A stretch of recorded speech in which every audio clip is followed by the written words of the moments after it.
pessoal, boa tarde. Vou falar sem microfone, então espero que vocês me ajudem também. Minha voz não é muito alta, mas eu tenho uma água aqui para me socorrer. E eu vou falar para vocês hoje sobre um assunto que talvez vocês não ouçam muito falar por aí, que é sobre Data Pipelines e Apache Spark. Quem trabalha com a parte de engenharia de dados aqui? Alguém? Isso aqui é bem menos do que o pessoal que trabalha com as outras, imagino que trabalha com inteligência artificial? Sim? Mais ou menos? Bom, pessoal, meu nome é Fabiane, eu trabalho na Tail. A Tail é uma empresa de Data Science que já tem 7 anos. Eu sou cientista-chefe lá. E uma grande parte do meu tempo eu gasto fazendo pipelines. Então eu resolvi hoje trazer, quando os meninos me convidaram, eu disse, eu quero falar sobre isso, que eu acho que eu já aprendi bastante, né? 7 anos fazendo isso, acho que eu tenho alguma coisa para passar do que eu aprendi. E só para todo mundo ficar no mesmo nível aqui, quando eu falo em Data Pipelines, o que é um pipeline, né? É um conjunto de transformações que você vai aplicando em cima dos dados, até no final você ter insights ou ter outros dados que você quer extrair. Ou seja, basicamente o que a gente faz em Data Science. E o Apache Spark, eu acho que essa altura, quem não conhece Spark aqui? Quem nunca ouviu falar? Pouca gente, né? Então, o Apache Spark é um projeto open source, uma ferramenta para fazer processamento distribuído, bastante conhecida. Talvez seja a ferramenta mais utilizada hoje para você fazer processamento de Big Data. Tem várias bibliotecas, inclusive, de Machine Learning. Então, é uma ferramenta super conhecida e super usada na área. O que a gente vai falar hoje é sobre o que eu aprendi, né, fazendo esses pipelines em Data Science, principalmente usando Spark. Bom, eu tentei resumir o que a gente faz quando a gente tem que fazer um pipeline para criar uma aplicação de Data Science. Em geral é isso aqui, ó. Vamos ver se tem um contador aqui. Em geral você tem de dados, né, que podem ser arquivos de log, arquivos que vêm de outros sistemas, bancos de dados e tudo mais, e que isso, né, entra aqui nesse pipeline como um dado cru, sem nenhum processamento.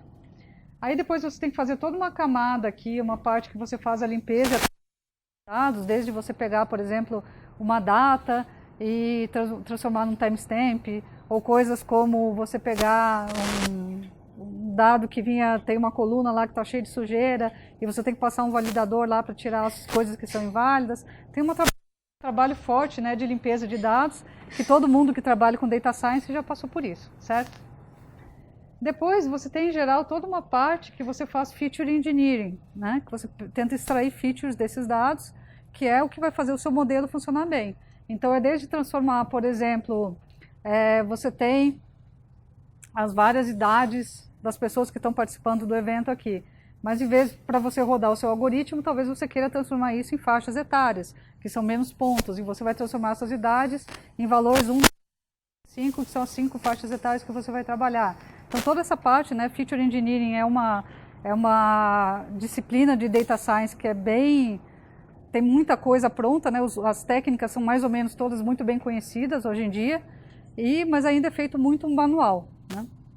Uma parte também.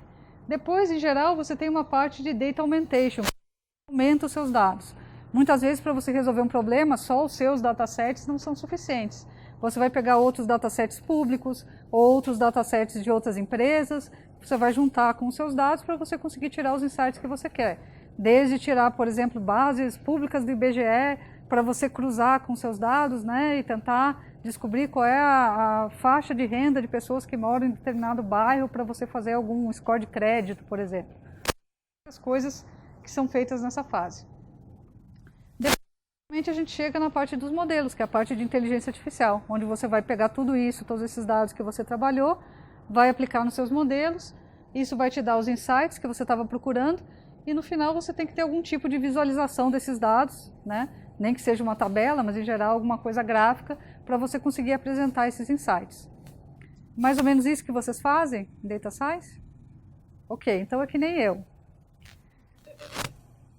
Agora, o interessante é que a coisa é mais ou menos assim, ó. A parte divertida é essa aqui, ó, que é a parte que a maioria de vocês trabalha, certo?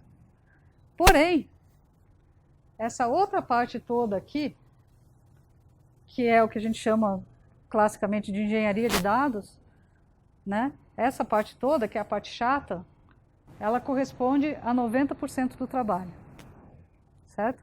Todo mundo que já teve que fazer trabalho de data science sabe que fazer o modelo é a parte legal, mas é um pedacinho assim, quando você chega finalmente na parte de rodar o seu algoritmo, você já ralou pra caramba tentando conseguir dados e transformando esses dados e tudo mais. E isso acontece comigo também, né? Faz 7 anos que eu estou trabalhando nessa área, e se eu medir o tempo que eu gastei realmente fazendo inteligência artificial, é nada perto do tempo que eu gastei limpando dados e fazendo pipelines que pegam esses dados de várias fontes, transforma, gera feature engineering, faz tudo lá. É muito menos, é muito mais tempo fazendo isso. E aí, nos últimos anos, tem me intrigado que por que a maioria das pessoas que estão trabalhando em data science estão focando em inteligência artificial e a maioria das startups que nascem nessa área estão investindo em inteligência artificial, quando na verdade 90% do tempo você gasta preparando seus dados. E a gente tem pouca ferramenta para isso, né? E é interessante que no começo desse ano começou a surgir vários artigos falando sobre isso, e que eu fiquei pensando, nossa, finalmente descobriram qual é o grande problema de data science, que todo mundo sabe há bastante tempo. E foram principalmente 2 artigos que me chamaram a atenção, que é esse aqui, o que está no próximo slide, que eles foram publicados e foram os artigos mais compartilhados e estavam lá no topo dos artigos. O primeiro é esse aqui, que ele diz qual é qual é a grande tendência, né, de 2019, e ele diz exatamente, todo mundo sabe que 90% do trabalho em data science é pegando os dados, validando os dados e tudo mais. Então, se esse é o caso, por que 90% dos frameworks do GitHub, né, estão focados na construção de modelos e não na parte de engenharia de dados, né? Então, a teoria dele é que esse é o ano que isso vai finalmente receber a atenção que deveria ter recebido já há muito tempo. E um outro artigo, que eu lamento para quem está focando só em inteligência artificial, mas é um artigo bem interessante que eu recomendo que vocês leiam, que é o título, né, diz as habilidades de inteligência artificial que você tem vale muito menos do que você imagina. Mas qual é a ideia do artigo? A ideia é que você gasta tanto tempo preparando os dados que se você investir em inteligência artificial pura, você não vai ter um resultado tão bom quanto se você tiver bons dados. Quanto melhor, mais trabalhado forem os seus dados, melhor vai ser os seus modelos. E todos vocês que já fizeram modelos, vocês sabem que se vocês colocarem os dados mais trabalhados, se vocês perderem mais tempo fazendo feature engineering e preparando os dados, o resultado do modelo acaba sendo muito melhor. E fora isso, já existem muitas bibliotecas de várias, praticamente todas as técnicas aí de algoritmos de inteligência artificial que foram desenvolvidos por várias empresas como Google, Microsoft, Amazon, que não estão interessados em vender esses modelos, porque eles vendem em geral nuvem, né? Então, se você for na Amazon, você não está comprando os modelos, né? Você está comprando o serviço que já está na nuvem, que tem todos esses algoritmos prontos para você. Então, de certa forma, se você for desenvolver um novo algoritmo, a menos que você esteja na área acadêmica, você está competindo com essas empresas. Então, é muito mais difícil. Quanto que se você tiver 2 algoritmos, um mais simples, né, e um mais complexo, mas você der dados melhores para esse algoritmo mais simples, você é capaz de ter mais resultados melhores do que se você usar o algoritmo mais complexo de inteligência artificial e você der dados ruins para eles. Certo? E aí, voltando a esse pipeline aqui. Fazer um pipeline desses, se você tiver que fazer uma vez, não é tão difícil. Você vai pegar os seus dados, você vai, em geral, fazer alguns programas, né, para fazer a limpeza disso. Às vezes pode ser um scriptzinho que você faz no Shell mesmo, um script Python, alguma coisa que você pega lá as várias tabelas, os vários dados, você faz lá a limpeza, você faz alguns experimentos com algumas features, vê o que funciona melhor, você pega uma outra base lá que você pegou lá e você junta, tudo beleza. Qual é o problema de trabalhar com isso? Por que o mundo não é perfeito, né? Por causa disso aqui, escala. Em geral, os dados não são poucos dados, são dados grandes. E, em geral, não é um pipeline que você tem que fazer. Você tem que fazer muitos pipelines, né? Vocês aqui provavelmente tem para cada problema que vocês têm que resolver, talvez seja um pipeline diferente, ou talvez para cada problema sejam 10, 20 pipelines diferentes que vocês têm que fazer para conseguir chegar no final, certo? Então, só para dar uma ideia dos números da Tail, na Tail hoje, a gente processa 3,5 bilhões de novos registros por dia. E a gente roda na Tail 4.680 pipelines por dia. Tá? Então, obviamente, se você tem essa escala, não dá para você fazer isso à mão com um scriptzinho. Né? Não dá para você processar isso sem ter uma ferramenta de processamento distribuído como o Spark para te ajudar. Então, ao longo dos anos, obviamente, desses 4.680 pipelines, os primeiros foram todos feitos à mão. Depois de 7 anos fazendo isso, você aprende algumas formulazinhas de como fazer melhor, que é o que eu vou tentar passar para vocês aqui hoje. Então, o que é um pipeline? Vamos supor que o mundo é perfeito e na sua empresa, lá no seu local de trabalho, existe um data lake. Né? O que é um data lake? Lá é um repositório onde você tem vários datasets, vários data stores, onde estão armazenados os vários dados que você vai trabalhar. Esse data lake já foi todo feitinho e já está pronto. Né? Alguém pegou o sistema de ERP da empresa, já extraiu os dados de lá e já colocou lá no data lake para você. Alguém pegou uma outra base lá da empresa, sei lá, de contas a pagar, já extraiu e já deixou nesse data lake para você. Está tudo pronto, os dados estão todos lá. Então vamos supor que esse mundo é perfeito e isso existe. E a partir daí, vocês que são cientistas de dados, precisam construir esses pipelines, acessando o data lake, né, acessando os dados que foram disponibilizados para vocês, e aí você consegue fazer os seus experimentos, né, e a sua produção, para no final ter uma saída. É isso. Aí, onde que o Spark pode ajudar? O Spark tem vários partes, tá? Ele é uma ferramenta, não é uma ferramenta só, são várias ferramentas que fazem parte do ecossistema Spark. Uma delas se chama Spark SQL, que é uma espécie de linguagem estilo SQL que você pode usar para montar os seus pipelines. Ela é bem simples, esse aqui é um código feito em escala, né? O Spark SQL você pode rodar com várias plataformas, mas esse aqui é com escala. E funciona assim. Então, por exemplo, aqui eu estou dizendo leia esse arquivo aqui, que é um CSV, que tem um cabeçalho, e transforme ele num data frame, que é a abstração que o Spark usa para representar esses dados. Então, digo, leia isso, aí depois estou fazendo um filtro aqui, pegando desses dados tudo que é do tipo Android, e no final estou mandando gravar um outro CSV, que vai ser gravado para um arquivo HDFS. É bem simples. A diferença é que isso vai rodar em um cluster de muitas máquinas. Então, se esse arquivo CSV tiver 1 tera de dados, você vai ter todo o seu cluster, talvez você tenha 200, 300 máquinas disponíveis para fazer esse filtro aqui. Então, esse filtro vai ser feito de forma distribuída e tudo isso você não precisa se preocupar, entre aspas, né? Porque dependendo do que você vai fazer, pode ser que você não tenha máquina suficiente e tudo mais, mas vamos supor que o mundo é perfeito, tem um data lake e você tem um cluster grande disponível, certo? Então, isso aqui é o Spark SQL. Com isso, você já consegue ver que fica muito fácil fazer pipelines. E no Spark SQL, você já tem muitas funções prontas, que são funções básicas que vocês usam. Tendo como fazer média, como somar, desvio padrão, tem várias coisas, né? Assim como eu fiz aqui um filtro simples, tem coisas bem mais complexas que a gente consegue fazer. Você consegue ler arquivos não só CSV, você consegue ler JSON, você consegue ler Parquet, você consegue ler vários formatos. Se tem um formato que você não consegue ler, você pode criar também um driver e ler esse outro formato. Né? Por exemplo, lá na Tail a gente tem um driver para ler arquivos do MongoDB. Então, essas coisas todas você pode fazer.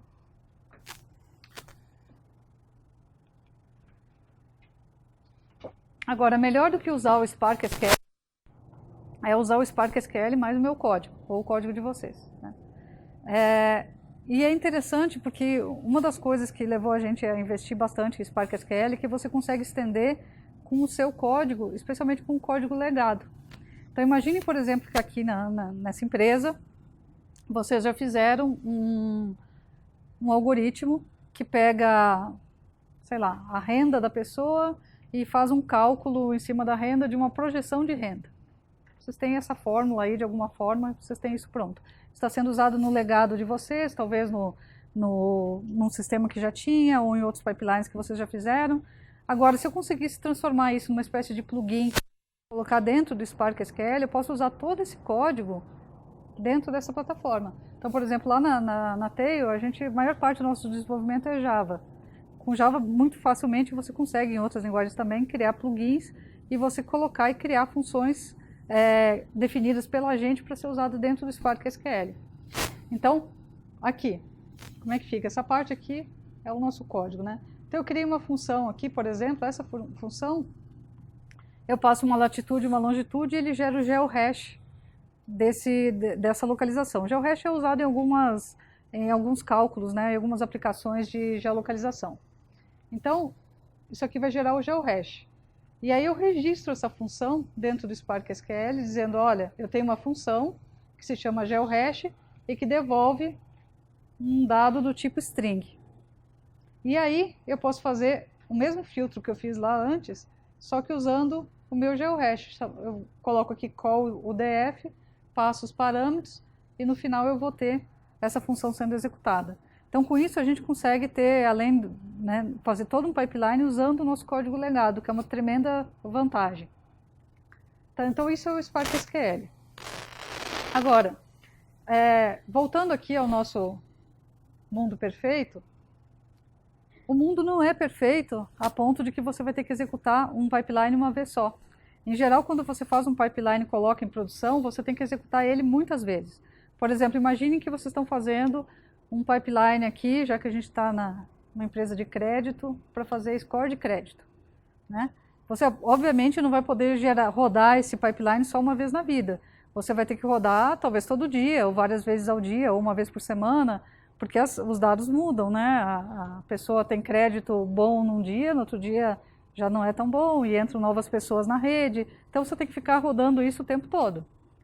Então, além de tudo isso, você precisa ter um scheduler. Você precisa ter alguma coisa, que seja um cron, ou alguma coisa que dispare esses jobs para eles rodarem continuamente. É por isso que lá na TEI a gente roda 4.680 pipelines por dia. Não é que são 4.680 pipelines todo dia, são os mesmos pipelines que são esquedulados para serem executados de tempo em tempo. Certo? Obviamente isso complica um monte de coisa. Por exemplo, quando você vai rodar um pipeline e você vai alterar um arquivo, você já tem que ter um sistema de lock, porque você não pode pegar e rodar dois pipelines em cima do mesmo arquivo que está no seu data lake e um sobrepor o outro. Então já começa a complicar a coisa. E aí você tem um outro problema que é muito comum em data science e que afeta muito a produtividade, que é a experimentação versus a produção.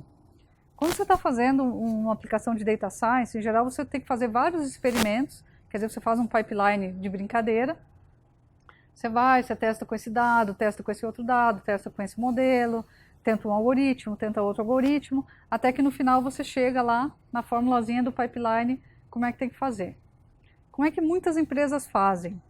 Depois que você tem esse pipeline que você testou, que você experimentou, você pega esse pipeline, que em geral ou está num notebook, ou está numa sequência de passos que você escreveu num arquivo, e você entrega para o pessoal de produção pegar e implementar isso para você esquedular e ficar rodando isso permanentemente.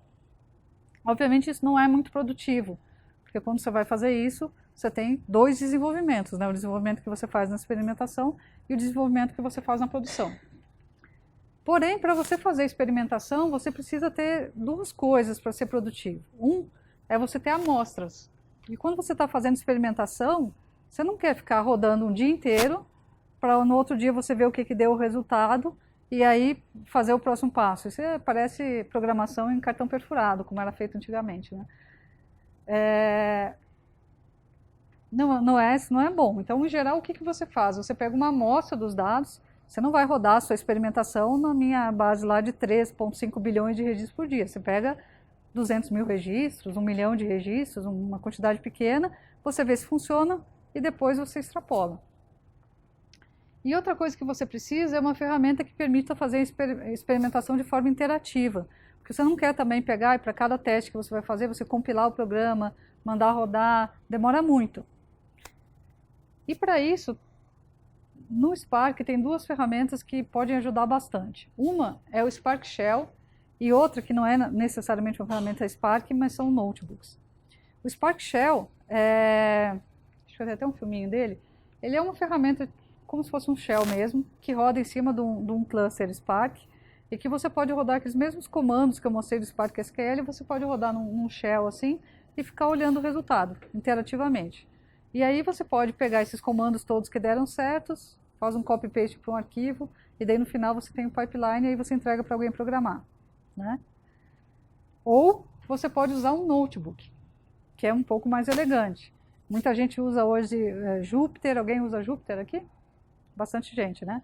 Esse notebook aqui é o Spark Notebook, que eu uso esse porque para mim a conexão com o Spark ela é um pouco mais bem resolvida e resolve outros problemas que depois eu vou até falar para vocês.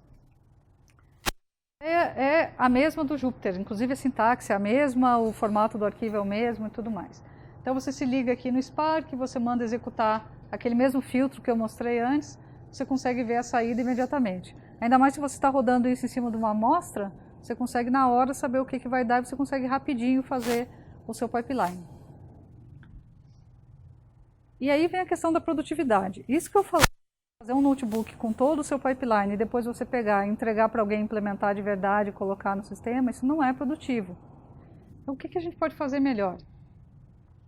Primeiro, ter amostras já prontas no Data Lake, para você poder fazer os experimentos na amostra sem você perder tempo procurando, extraindo a amostra, né? Segundo, você ter algumas bibliotecas que são comuns para suas regras de negócio e para as coisas que você tem. Então, assim como eu mostrei aquela geração de GeoHash, talvez no negócio de vocês, com certeza, né, existem algumas bibliotecas que todo mundo usa. Então, o ideal seria que isso já fosse tudo como funções do Spark SQL, como plugins que você conseguisse chamar essas funções e todo mundo que vai fazer um pipeline usar essas mesmas funções. E o principal é isso aqui, ó. Como é que eu faço para aproximar a experimentação da produção? Para que a experimentação e a produção seja uma coisa só, você consiga fazer mais rápido. Bom, como que a gente faz, tá? Em geral, quando você está fazendo experimentação, você usa um notebook como esse aqui e você acessa amostras que estão disponíveis no Data Lake. Então, naquele nosso mundo perfeito existe o Data Lake e existe também amostras prontas para cada um dos datasets que estão no Data Lake. Complexidade nisso, dependendo do que você vai fazer, a amostra tem que ser criada de forma diferente, mas os algoritmos de amostragem também são conhecidos. Então, nada impede de você ter várias amostras prontas. E aí você faz toda a experimentação aqui. Quando isso aqui está pronto, o que é esse notebook aqui? Ele é a pipeline. E ele é um pipeline que ele é executável via back-end também. Ele não precisa ser executado só dentro do Spark Notebook. Você pode pegar essas linhas e mandar executar via back-end também. Isso não é exatamente o mesmo pipeline que você quer fazer em produção, certo? Então, esse pipeline que é feito aqui no notebook, ele pode ser executado em produção e aí você tem a experimentação e a produção junto. A única diferença é que, se for executar, ele não vai ser executado em cima do sampling, mas da base toda. Tá? E com isso você consegue aproximar a experimentação da produção. Então, quem faz a experimentação já está produzindo o código de produção. Tá? E aí, como é que funciona? Quando você vai para a produção, você parte de um scheduler, né? Você tem que schedular esse notebook. Então, você vai dizer, meu notebook tem que ser executado, né? Esse pipeline tem que ser executado todo dia. Ok. Ele tem que entrar numa fila. Por que a fila? Porque você precisa conseguir um lock em cima do pedaço do Data Lake que você vai gravar. Senão você vai processar o mesmo arquivo por dois pipelines, um vai gravar em cima do outro, né? Então você tem que ter uma fila de alguma forma. Depois que você tem a fila, você passa para um executor do pipeline que vai simplesmente pegar aquele notebook que você tinha, vai enviar parâmetros, porque a cada execução, em geral, você tem alguma parametrização para fazer, ou passar uma data nova, ou passar alguma mudança que existe. E o seu notebook passa a ser simplesmente um template de um pipeline. E aí você manda executar o próprio notebook que você criou durante a fase de experimentação. E isso tem uma vantagem muito grande, que é você conseguir ter o log de execução depois. Porque cada notebook, quando você executa, vocês que já executaram notebook, vocês viram lá quando eu mostrei o filminho, que cada linha de código que você executa já sai a saída no final, certo? Então, se você pegar esse arquivo de saída, ele também é um arquivo. Se você pegar esse arquivo e associar com a execução que você executou e guardar, significa que você tem todo o log da execução guardado. Você poderia pegar esse arquivo da saída, abrir no Spark Notebook e ver exatamente passo a passo o que aconteceu. Então, é uma excelente alternativa que a gente tem usado na Tail já há algum tempo. E para a gente a produtividade aumentou pra caramba usando isso.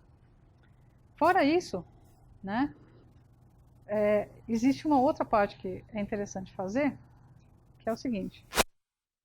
Eu falei para vocês que o mundo aqui era perfeito, né, e que existia um data lake pronto. Quantas de vocês têm um data lake prontinho com todas as amostras? Você tem. Ó, de todo mundo aqui, uma pessoa tem. Tem uma equipe inteira mantendo provavelmente esse data lake, né? Muita gente mantendo o data lake. Como é que a gente faz um data lake? Essa é uma das partes mais difíceis e que dá mais trabalho, está dentro daqueles 90%, né? Para depois chegar lá e só fazer inteligência artificial. Não é assim. Então imagina que eu tenho um data lake que tem que ser feito. Ok. Como é que eu faço esse data lake?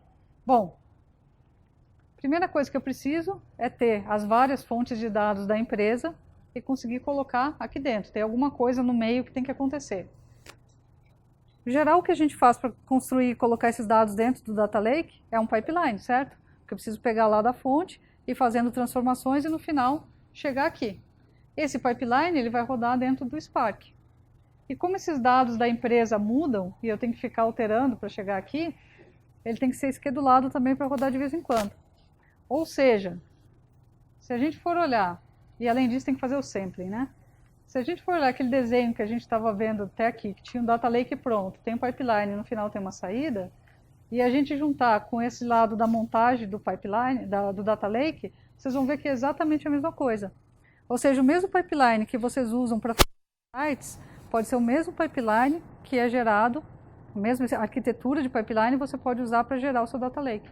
Então você pode fazer a geração do data lake também a partir de notebooks e a partir de pipelines que você monta e roda através de Spark. Ficando tudo uma coisa só, fica tudo muito mais simples de fazer, né? E já que a gente vai fazer um pipeline, por que não esse pipeline aqui no final já gerar o sampling e já deixar todas as amostras prontas para você poder fazer a experimentação a partir disso. Bom, além de ter um data lake, o que pouca gente se preocupa é em ter um code lake. Essa palavra não existe, mas acho que exprime bem o que a gente quer falar. O ideal é, se você está usando uma ferramenta como Spark SQL ou outras ferramentas, é que você tenha as funções que você, e os algoritmos que você usa bastante, prontos para serem usados pelas outras pessoas, nos vários pipelines que você vai fazer. Por exemplo, uma coisa que você deveria conseguir se preocupar é com tipos de dados que tenham semântica. Então, em vez de você trabalhar só com tipos de dados como string, long, double e tudo mais, que é o básico, você poderia ter tipos de dados como CPF, como idade, como nome de pessoa, né? Você tendo a semântica do dado, você ganha muito com isso. Primeiro que, no momento que você sabe que esse dado é do tipo CPF, você já sabe que validação você tem que fazer. Você consegue fazer detectores automáticos de tipos de dados para depois você aplicar Feature Engineering mais fácil. Você consegue ficar mais compatível com o LGPD, né, a Lei Geral de Proteção de Dados que está vindo aí. Então, se você sabe que esse dado é do tipo CPF, você já sabe que ele tem que ser anonimizado, ou que você tem que tomar um cuidado a mais. Então, por exemplo, lá na Tail, a gente tem vários detectores de tipos de dados e que não é muito difícil você imaginar como é que isso seria, né? Detectar um CPF, você vai passar num algoritmo de dígito verificador na coluna inteira, você detecta que aquilo é um CPF. Você pode ter uma biblioteca de transformações, de agregações e de filtros, né? São mais simples. Então aqui, só mostrei bem rapidinho como é que você cria um novo tipo no Spark. Você simplesmente tem que implementar essa interface aqui, e implementando isso, você pode usar, lá quando você define o esquema, já dizendo que essa coluna vai ser do tipo CPF, e aí você usa o CPF dentro dele, ele sabe, o Spark já sabe como fazer esse processamento e tudo mais. De forma, você pode fazer novas transformações. Por exemplo, aqui eu criei uma nova transformação que era para gerar o GeoHash, que é uma UDF que você implementa, e depois lá no código você pode fazer como eu mostrei antes, que você chama essa função e você consegue reutilizar esse código. Mesma coisa com agregações, né? Você pode, por exemplo, eu criei aqui uma agregação que é qual é o registro mais novo que existe numa tabela. Você implementa, você estende essa classe aqui e depois você pode, por exemplo, fazer uma consulta assim, ó. Eu quero pegar de todos esses registros qual é o registro mais novo e você consegue fazer várias agregações. A partir dessas estruturas, imagine quanta coisa interessante vocês conseguem fazer no tratamento de dados e o quanto um pipeline pode levar de conhecimento para o próximo pipeline que você vai fazer. Se cada pipeline vai organizando os dados, você vai tendo novos tipos de dados com semântica, você consegue ter toda a parte de privacidade muito mais fácil, você consegue ter, reaproveitar código que um fez para o próximo pipeline, você começa a ter uma biblioteca que começa a ficar tudo muito mais interessante. Bom, pessoal, só para encerrar, fala muito de Data Science e muitas vezes a gente esquece dessa parte aqui que também faz parte da palavra, né?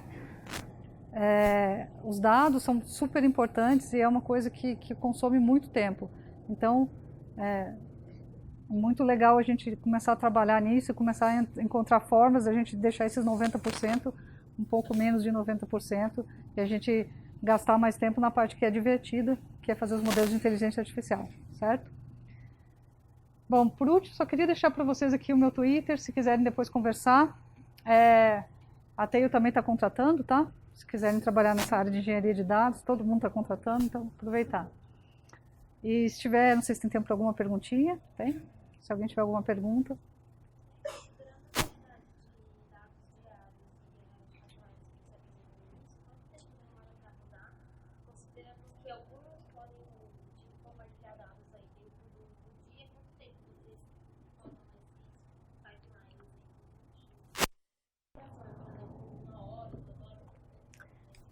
Depende de pipelines que rodam em minutos, tipo 1, 2 minutos, que é muito rápido. E eu acho que o pipeline mais lento que a gente tem, que faz mais coisas e tudo, ele está demorando 36 horas para rodar. Eu acho que esse é o maior de todos. Então,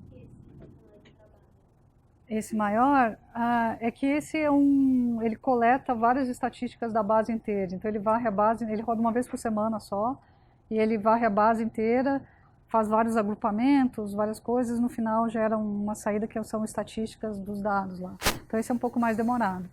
Então, e aí tem outros que são rapidinhos, que é alguns minutinhos e rodam. Né? Mas esses 4680 eles rodam todos em um dia. Né? Então em 24 horas você consegue rodar esses. Tem uns que passam, né? Mas em 4680 eu contei exatamente os que acabaram em um dia. Né? O que mais? Mais alguma pergunta?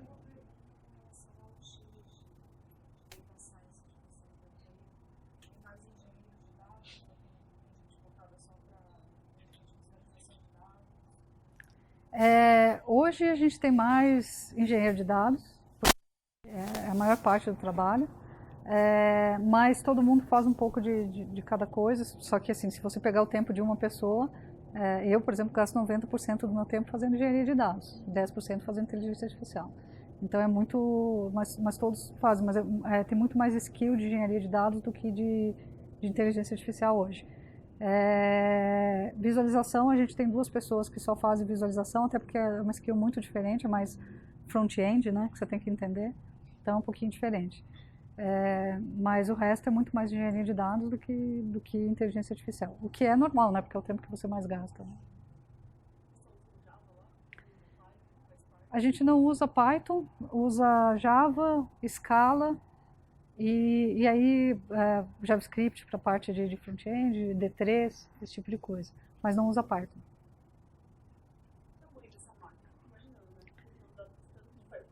São 400 máquinas, né? Não é uma só, são 400 máquinas. Então, é um cluster. Nem todo esse cluster é Spark, né? Tem uma parte que é Hadoop, uma parte que é Spark, algumas máquinas que têm bancos de dados, que também rodam em cluster.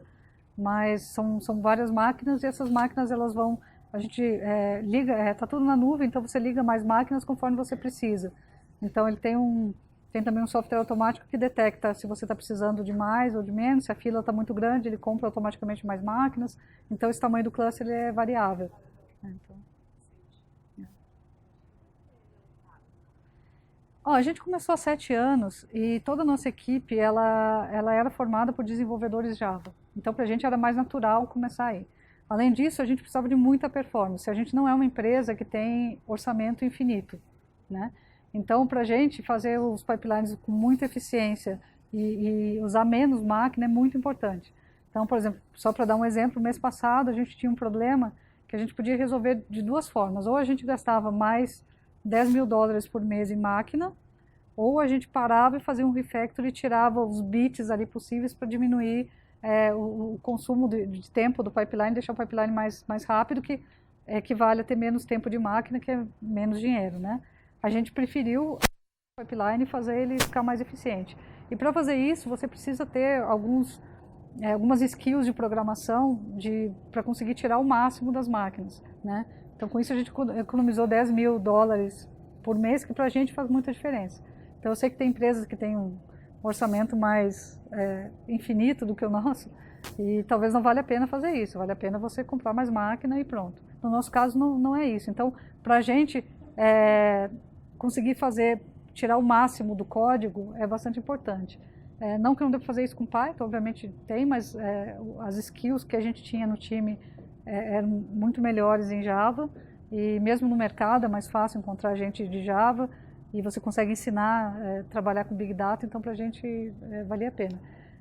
Durante algum tempo foi bem difícil, porque em Python você consegue fazer algumas coisas interativas, que é muito mais fácil de fazer do que em Java.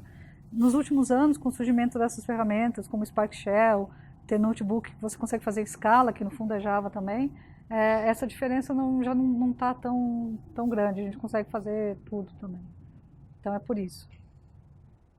Essa é a última pergunta. Não, a gente usa Redis para as coisas que têm que ser capturadas muito rápido, que é um banco de dados que fica em memória. A gente usa MongoDB principalmente para os dados agregados. A gente usa muito o arquivo mesmo que está em HDFS, que é o sistema de arquivos distribuído. Algumas coisas estão no S3 da Amazon. E uma parte bem pequena está no MySQL, que é uma parte mais transacional do negócio mesmo. Cadastro de usuários, cadastro de contas, que é quase nada perto do que é o resto dos dados. E uma parte está em Elasticsearch também. Isso? Muito obrigada, Flavia. Obrigada, pessoal.